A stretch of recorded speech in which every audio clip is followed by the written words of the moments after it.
Temos aprendido como as narrativas bíblicas funcionam e descobrimos que as histórias bíblicas têm semelhanças com outras histórias. As histórias bíblicas têm personagens, cenário e um enredo. E essas são as ferramentas básicas que um autor usa para nos ajudar a ver o significado e a importância dos eventos. Agora chegou a hora de aprender sobre uma última ferramenta que unirá todos esses elementos. Como identificar padrões de enredo na narrativa bíblica.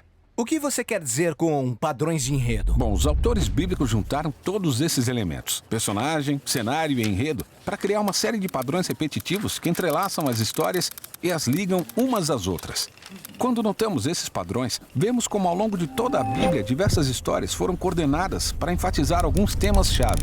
Ah, isso é interessante, mas como podemos encontrar esses padrões bíblicos? Bom, os autores bíblicos fazem isso sutilmente. A melhor maneira de descobrir é ver como eles inserem palavras-chave e imagens que ligam as histórias. Veja, por exemplo, um dos principais temas da Bíblia, a complexa e trágica condição humana. Certo. Vamos começar no início, quando Deus está criando um mundo muito bom.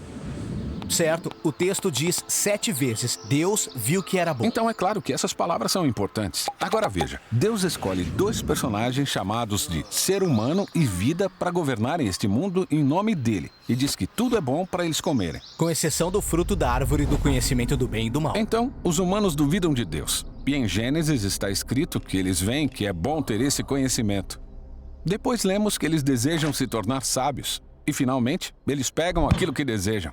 E é aí que tudo desmorona. Essa é a história sobre a condição humana. E por si só, essa já é uma história poderosa. Mas os autores bíblicos não param por aí. Essa história indica um padrão. E acontece de novo, com Abraão e Sara. Deus leva o casal para a terra prometida e promete um filho. Mas eles não confiam em Deus. Eles ficam impacientes e a história se repete. Eles veem a escrava egípcia, eles pegam ela e fazem o que é bom aos seus próprios olhos. Entendeu?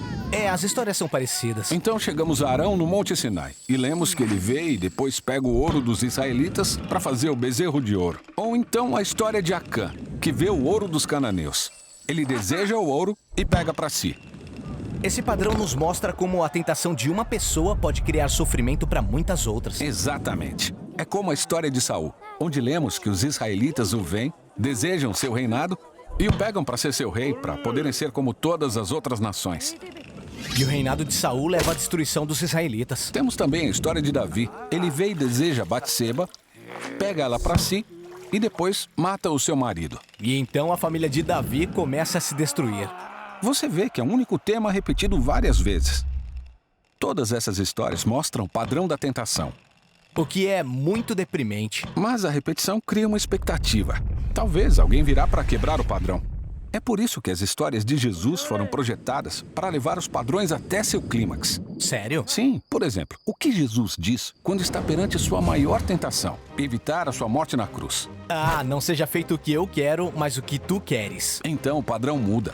E temos uma pessoa que resiste à tentação e o seu sofrimento dá vida a muitos. Super legal, pode mostrar mais? Claro, que tal um grande? Como Deus conduz a humanidade desde águas caóticas até um novo mundo.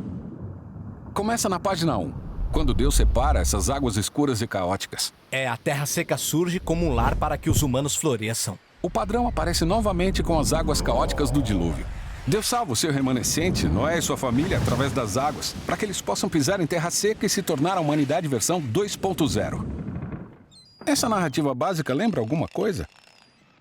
Claro, a famosa história do Êxodo. Sim, exatamente. Ela conta como Deus salva do Egito seu povo escolhido, guiando-os através das águas até terra seca. Enquanto o faraó e seu exército são destruídos. O padrão se repete mais tarde com Josué e os israelitas. Eles atravessam as águas do Jordão e entram na terra prometida. Agora você pode ver como os autores bíblicos que vieram depois vão usar esse mesmo padrão em outras histórias. Como, por exemplo, Isaías. Ele tinha esperança de um novo êxodo, onde um novo rei conduziria o povo de Deus a uma nova criação. E nessa repetição, as nações se tornam as águas caóticas. Ah, então quando nós juntamos todos esses padrões, nós chegamos a Jesus. Sim, note como todos os evangelhos dão destaque à história de Jesus indo ao Rio Jordão. Ele entra nas águas e depois sai delas.